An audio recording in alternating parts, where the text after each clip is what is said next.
எல்லோருக்கும் வணக்கம். நான் உங்கள் ஏல்பி ஜோதிடர் நாகராஜன் பேசுகின்றேன். எல்லாம் வல்ல ஆண்டவனை வணங்கி எனது குருநாதர்கள் அனைவரையும் வணங்கி நான் எனது உரையை தொடங்குகின்றேன். நான் தற்பொழுது இந்த 2024ஆம் ஆண்டு மே மாதம் 1ஆம் தேதி நிகழவிருக்கின்ற குரு பெயர்ச்சி பற்றி பேச இருக்கின்றேன். ஓம் ஸ்ரீ தேவானாம்ச ரிஷிநாம்ச குரு காஞ்சன சன்னிவம் பக்தி பூதம் திருலோகாசம் தம்நாமாமி பிரகஸ்பதி. ராசி மண்டலத்திலேயே குரு பகவானுக்கு ஒரு முக்கியமான இடம் உண்டு. சுப கிரகம். நமது வாழ்க்கையில் நடைபெறுகின்ற அனைத்து சுப நிகழ்ச்சிகளுக்கும் துணை நிற்பவர் குரு பகவான். எந்த ஒரு ஜாதகத்தில் போய் எடுத்து பார்த்தாலும் குரு எப்படி இருக்காருன்னு தான் பார்ப்பாங்க. அப்போதான் உங்களுக்கு நல்ல காரியங்கள் எப்படி நடக்குதுன்னு நமக்கு கணிக்க முடியும். ஒரு கல்யாணம்னா குரு பலன் இருக்குதான்னு கேட்பாங்க. என்னன்னா 2ஆம் வீடான குடும்பஸ்தானத்திலும் 5ஆம் வீடான பூர்வ புண்ணியஸ்தானத்திலும் 7ஆம் வீடான கலசரஸ்தானத்திலும் 9ஆம் வீடான பாக்யஸ்தானத்திலும் 11ஆம் வீடான லாபஸ்தானத்திலும் குரு பகவான் அமர்ந்தால் அது குருபலன் அப்படின்னு சொல்லுவாங்க. இந்த நேரத்தில் கல்யாணம் பண்ணலாம். அதே போல இந்த இடங்களை குரு பார்த்தால் குரு பார்வை இருக்கிறது என்று சொல்வார்கள். திருமணம் செய்யலாம். ஏன்னா இது ரொம்ப முக்கியமான இடம். இந்த இடங்கள் தான். இந்த இடத்துல குரு அமர்ந்தாலோ குருவனுடைய பார்வைப்பட்டாலோ அந்த இடம் நன்றாக இருக்கும். அப்படின்றதுனால நம்ம வாழ்க்கையில் நடக்கக்கூடிய நல்ல முக்கியமான நிகழ்ச்சிகளுக்கு இந்த பாகவங்கள் தான் ரொம்ப முக்கியம். அதனால தான் என்ன பண்றேன்னு கேட்டீங்கன்னா, நல்லதே நடக்கணுன்றதுக்காக குரு பலனை பார்த்து கல்யாணம் பண்ணும். இப்படிப்பட்ட இந்த குரு பகவான் இந்த ஆண்டு வருகின்ற மே மாதம் 1ஆம் தேதி பகல் 1:15 மணிக்கு திருக்கணித பஞ்சாகப்படியும், சாயந்திரம் 5:15 மணிக்கு வாக்கிய பஞ்சாகப்படியும் மேஷ ராசியினுடைய கார்த்திகை 1ஆம் பாதத்திலிருந்து ரிஷப ராசியினுடைய கார்த்திகை 2ஆம் பாதத்திற்கு பெயர்ச்சி அடைகிறார். இதுதான் குரு பெயர்ச்சி. இந்த ஆண்டுக்கான குரு பெயர்ச்சி. இந்த குரு அப்படின்றவர் யாருன்னு பார்த்தீங்கன்னா, தனுசு ராசிக்கும் மீன ராசிக்கும் அதிபதி.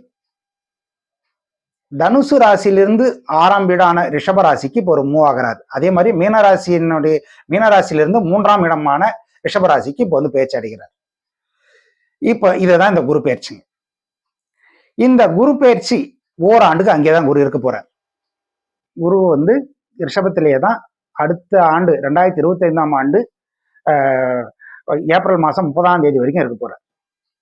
இடையில அக்டோபர் மாதம் 15ஆம் தேதி முதல் அந்த பிப்ரவரி மாதம் 2025ஆம் தேதி பிப்ரவரி மாதம் 11ஆம் தேதி வரை பக்ரகதி அடைகிறார். இதுதான் குருவனுடைய இந்த ஆண்டுக்கான சூழ்நிலைகள். குரு பகவானுக்கு விசேஷ பார்வைகளாக 5, 7, 9 பார்வைகள் உண்டு. இது திரிகோண பார்வைன்னு சொல்லுவோம். குரு பகவான் தான் அமர்ந்த இடத்திலிருந்து 5ஆம் வீட்டையும் 7ஆம் வீட்டையும் 9ஆம் வீட்டையும் சிறப்பு பார்வையாக பார்ப்பதால் அந்த குறிப்பிட்ட பாவங்களுக்கு சிறப்பு பலன்கள் கிடைக்கும். இவை அனைத்தையும் கணக்கீடாக கொண்டு வருகின்ற குரு பெயர்ச்சி 12 ராசிகளுக்கும் எவ்வாறு உள்ளது என்பதை பார்ப்போம். வாருங்கள். அடுத்ததாக துலாம் ராசியை பத்தி பார்க்கலாம். 3, 6க்கு உடைய குரு பகவான் 8ஆம் வீட்டுக்கு வர்றார். 8ஆம் வீட்டுல ஒரு சுபகிரகம் வர்றது அவ்வளவு நல்லதில்லை. அதுலயும் அவர் உங்களுக்கு பகை கிரகம்.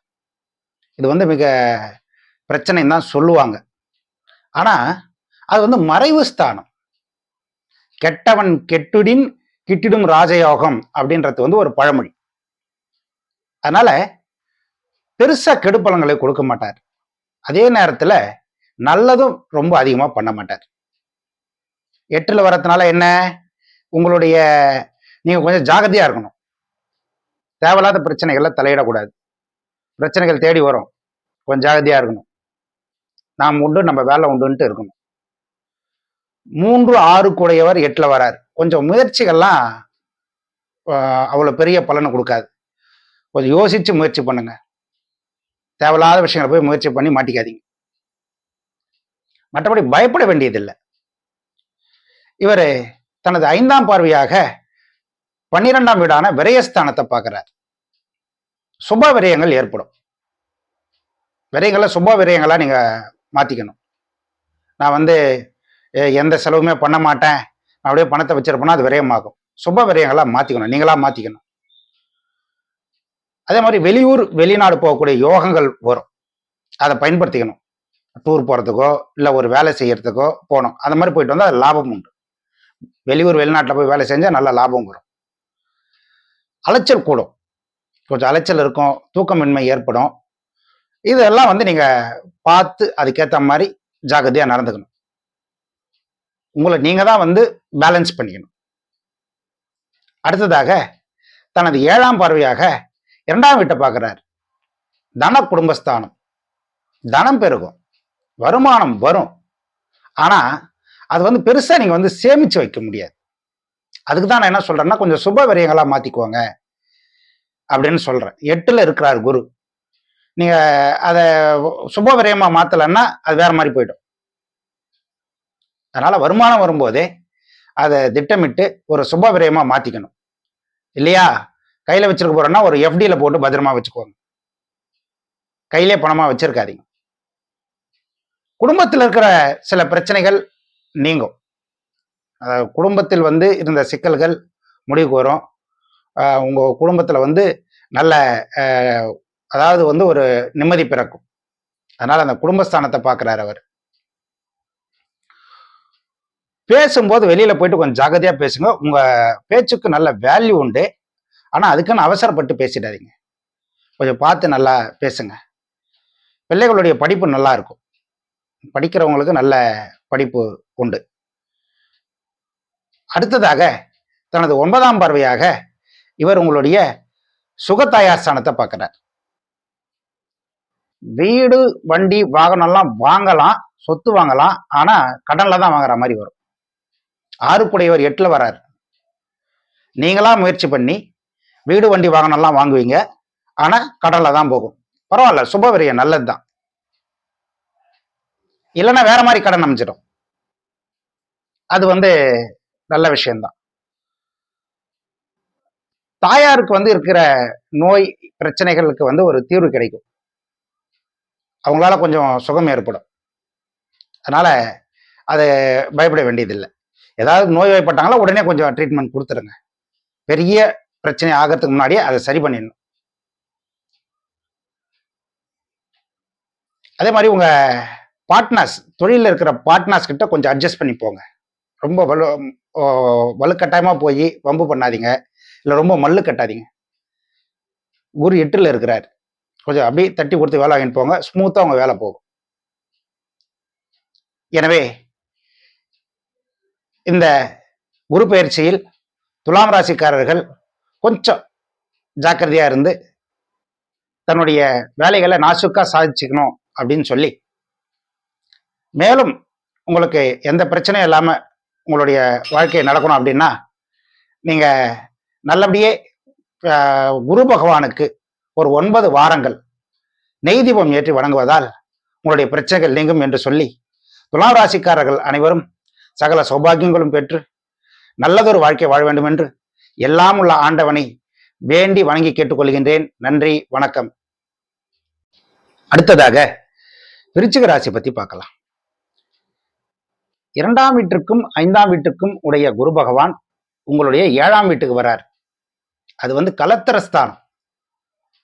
கணவன் மனைவிக்கு இடையே நல்ல ஒரு உறவு முறை ஏற்படும், அந்யோன்யம் ஏற்படும். இது வரைக்கும் இருந்த பிரச்சனைகள்லாம் நீங்கும். ஒரு சந்தோஷம் நல்லபடியாக வந்து ஏற்படும். அவங்களுக்கு இடையே இருந்த அந்த எதிர்பார்ப்புகள் எல்லாம் பூர்த்தி அடையும். குடும்பத்தில் மகிழ்ச்சி உண்டாகும். ஒருத்தரை ஒருத்தர் நல்லா புரிஞ்சுக்குவாங்க. அது மட்டும் இல்லாம நல்ல நண்பர்கள் அமைவார்கள். அந்த நண்பர்கள் மூலம் உங்களுக்கு நல்ல அனுகூலம், லாபம் உண்டு. குரு பகவான் தனது 5ஆம் பார்வையாக லாபஸ்தானமான உங்களது 11ஆம் வீட்டை பார்க்கிறார். ரொம்ப நல்ல விசேஷம். ஏற்கனவே குரு பகவான் 7ல் உட்காந்துட்டு இருக்காரு. குரு பலன் உண்டு. திருமணம் ஆகாதவர்களுக்கு திருமணம் ஆகும். இப்ப பாத்தீங்கன்னா 11 பார்க்கிறார். அது லாபஸ்தானம். இதனால் உங்களுடைய லாபம் நன்றாக கூடும். மகிழ்ச்சி அப்படியே கொட்டும். மனசு மகிழ்ச்சியிலேயே இருக்கும் இந்த ஒரு வருஷம். வெற்றி உண்டு. உங்களுடைய செயல்களில் நல்ல வெற்றி உண்டு. வேலையில் இருக்கவங்களுக்கு ப்ரொமோஷன் உண்டு. நல்ல இன்கிரிமெண்ட் கிடைக்கும். தொழில நல்ல முன்னேற்றம் ஏற்படும், லாபம் கிடைக்கும். உங்களுடைய மூத்த சகோதரர்கள் மூலம் உங்களுக்கு நல்ல அனுகூலம் உண்டு. அதே மாதிரி ஏதாவது ஒரு காரணத்தினால் முதல் திருமணத்தில் பிரிவு ஏற்பட்டு இருக்கிற அந்த தம்பதியர்கள் இரண்டாம் திருமணத்திற்கு முயற்சி செய்து வந்திருக்கிறார்கள் என்றால் அந்த இரண்டாம் திருமணம் நல்லபடியாக கைகூடும். அடுத்தபடியாக குரு பகவான் தனது 7ஆம் பார்வையாக உங்களுடைய சுயஸ்தானத்தையே பார்க்கிறார். இது ரொம்ப விசேஷம். என்னன்னா, குரு பார்க்க கோடி நன்மை கொட்டும் அப்படிங்கிறது பழமொழி. உங்களுடைய சுயஸ்தானத்தையே பார்க்கறதுனால உங்களுக்கு தலையிலிருந்து கால் வரைக்கும் இருக்கிற நோய்கள் நீங்கும். இந்த வரைக்கும் மருந்து கிடைக்காம அவதிப்படுத்தீங்களா, அதுக்கு மருந்து கிடைச்சி அதுகள் நீங்கும். எண்ணங்கள் தூய்மை அடையும். சிந்தனை நல்லா சிறந்து செயல்படும். அது மூலம் உங்களுடைய செயல்பாடுகள் நல்லா அமையும். வாழ்க்கையில நல்ல செயல்பாடுகளை செஞ்சு படிப்படியா முன்னுக்கு வருவீங்க. ஒரு அருமையான காலம் இது. எல்லாமே நல்லபடியா நடக்கும். உங்களுடைய விஷயம் நல்லா இருக்கும். இந்த நேரத்தை நல்லபடியா பயன்படுத்திக்கோங்க. அடுத்ததாக தனது 9ஆம் பார்வையாக உங்களுடைய 3ஆம் வீடான தைரியஸ்தானத்தை பார்க்கிறார். தைரியம் கூடும், முயற்சிகள் கைகூடும். உங்களுடைய முயற்சிகள் எல்லாமே வெற்றி அடையும். நீங்க எதெல்லாம் அடையணும்னு நினைக்கிறீங்களோ அதுக்கு நல்லா பிளான் பண்ணி முயற்சி பண்ணீங்கன்னா இப்போ நல்லா அந்த வேலை சக்சஸ் ஆயிடும். யாரெல்லாம் வேலைக்கான போட்டித் தேர்வு எழுதிருக்கீங்களோ அதில் சக்சஸ் ஆகும். டிஎன்பிஎஸ்சி எழுதியிருக்காங்க, இல்லை சார் சிவில் சப்ளைஸ் எழுதுறாங்க, ப்ரிப்பேர் பண்ணிட்டு இருக்காங்க, அவங்களாம் போய் எழுத போறாங்கன்னா இந்த 1 இயர்ல எதனா விருச்சிக ராசிக்காரர்களுக்கு நல்லா அது சக்சஸ் ஆயிடும். கம்யூனிகேஷன் நல்லா இருக்கும். உங்களுடைய கம்யூனிகேஷன்னால நல்ல லாபம் உண்டு. எனவே இத்தனை நற்பலன்களை கொடுக்கக்கூடிய இந்த குரு பயிற்சியை விருச்சிக ராசிக்காரர்கள் நல்லபடியே பயன்படுத்திக் கொள்ள வேண்டும். மேலும் சிறக்க விநாயக பெருமானை வழிபடுவதால் மேலும் நற்பலன்கள் கூடும் என்று சொல்லி இந்த குரு பயிற்சியின் மூலம் விருச்சிக ராசிக்காரர்கள் அனைவரும் சகல சௌபாகியங்களையும் பெற்று நல்ல நிம்மதியான வாழ்க்கையை பெற்று வாழ்க்கையில் நல்ல முன்னேற்றத்தை பெற வேண்டும் என்று எல்லாமல் ஆண்டவனை வேண்டி வணங்கி கேட்டுக் கொள்ளுகின்றேன். நன்றி, வணக்கம். அடுத்ததாக தனுசு ராசி பத்தி பார்க்கலாம். 1ஆம் இடத்திற்கும் 4ஆம் வீட்டிற்கும் அதிபதியான குரு பகவான், அவர் தான் உங்களுடைய ராசிநாதர். அவரு 6ஆம் வீட்டுக்கு வர்றார். அது கொஞ்சம் கடன் பிரச்சனையை கொடுக்கக்கூடிய இடம்தான்.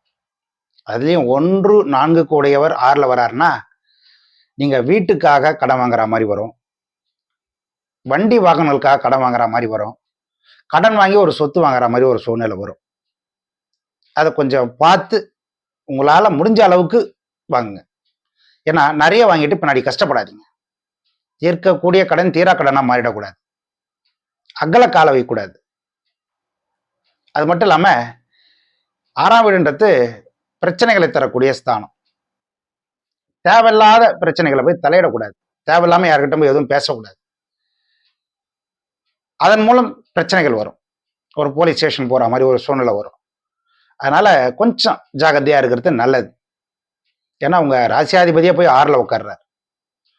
இது பயமுறுத்ததுக்காக சொல்லலை, கொஞ்சம் எச்சரிக்கையா இருங்கன்னு சொல்றேன், அவ்வளவுதான். மற்றபடி எல்லாமே தீர்க்கக்கூடிய பிரச்சனைகளா தான் இருக்கும். அதனால கொஞ்சம் ஜாகிரதையா நடந்துக்குவாங்க. இந்த இடத்துல குரு பகவான் 5ஆம் பார்வையாக உங்களுடைய தொழில் ஸ்தானமான கர்ம தொழில் ஸ்தானத்தை பார்க்கிறார், 10ஆம் வீட்டை பார்க்கிறார். தொழில இருந்த அழுத்தங்கள் குறையும். வேலையில உங்க மேனேஜர்னால பிரச்சனைகள் இருந்தது, இது வரைக்கும் இருந்ததுன்னா அதுல அந்த பிரச்சனைகள் கொஞ்சம் குறையும். அதன் மூலம் ஏற்பட்ட அழுத்தங்கள் குறையும். அதே நேரத்துல வேலையில முன்னேற்றம் இருக்கும், தொழில முன்னேற்றம் இருக்கும். தொழில்னால் லாபம் உண்டு. வேலை செய்யறவங்களுக்கு கொஞ்சம் நல்லா வேலை செஞ்சு அப்ரிசியேஷன் வாங்கக்கூடிய ஒரு சூழ்நிலை இருக்குது. உங்க மாமியார்னால இது வரைக்கும் இருந்த பிரச்சனைகள் ஏதாவது இருந்ததுன்னா, அழுத்தம் இருந்ததுன்னா அதுவும் கொஞ்சம் குறையும். அடுத்ததாக தனது 7ஆம் பார்வையாக உங்களுடைய 12ஆம் வீடான விரயஸ்தானத்தை பார்க்கிறார். சுப விரயங்கள் ஏற்படும். அதான் சொன்னேன் நான். ஸோ உங்களுக்கு இந்த வீடு வண்டி வாகனம்லாம் வாங்குற மாதிரி இருக்கும், சொத்து வாங்குற மாதிரி இருக்கும். ஆனால் அது கடனில் தான் வாங்குற மாதிரி இருக்கும். சுப விரயங்களா மாத்திக்குவாங்க. அலைச்சல் ஏற்படும், கொஞ்சம் தூக்கமின்மை ஏற்படும். இதே நீங்க வெளியூர் வெளிநாடு போய் வேலை பார்க்குற மாதிரி இருந்தா அது வந்து உங்களுக்கு லாபத்தை கொடுக்கும்.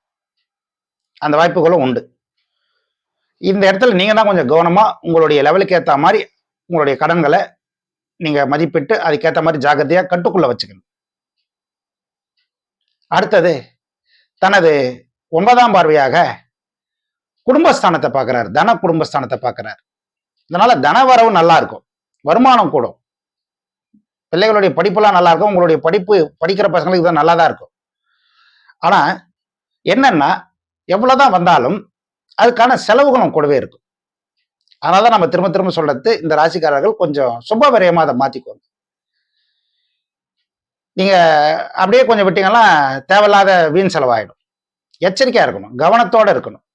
வருமானத்திலையும் செயல்பாடுகளிலும் உங்களுடைய இந்த பண செலவினங்களிலும் கொஞ்சம் நல்ல கவனத்தோட செயல்பட்டீங்கன்னா ஏற்படக்கூடிய பிரச்சனைகளை தவிர்க்கலாம். படிக்கிற பிள்ளைகளுக்கு இந்த நோட்டு புத்தகங்கள் வாங்கி கொடுக்கறது நல்லது. ஏழை பிள்ளைகளுக்கு உங்களுடைய ஆசிரியர் பெருமக்கள் யாரோ அவங்க கிட்ட போய் ஆசீர்வாதம் வாங்குங்க. அது வந்து ஒரு நல்ல ஒரு அனுகூலமான ஒரு பலனை தரும். அது மட்டும் இல்லாம ஆலங்குடியில் இருக்கிற குரு பகவான் கோயிலுக்கு போயிட்டு வியாழக்கிழமையில போயிட்டு நீங்க ஒரு அர்ச்சனை பண்ணிட்டு அங்க நெய்தீபம் போடணும். போட்டுட்டு வந்தீங்கன்னா அது வந்து உங்களுடைய பிரச்சனைகளை தீர்த்து கொடுக்கும். எனவே இந்த தனுசு ராசிக்காரர்கள் அனைவரும் வருகின்ற குரு பெயர்ச்சிகள் சகல சௌபாகங்களையும் பெற்று நல்ல முன்னேற்றங்களை பெற்று வரக்கூடிய பிரச்சனைகளை சமாளித்து வாழ்க்கையில் குதூகலமாக வாழ வேண்டும் என்று எல்லாமல் ஆண்டவனை வேண்டி வணங்கி கேட்டுக் கொள்ளுகின்றேன். நன்றி, வணக்கம்.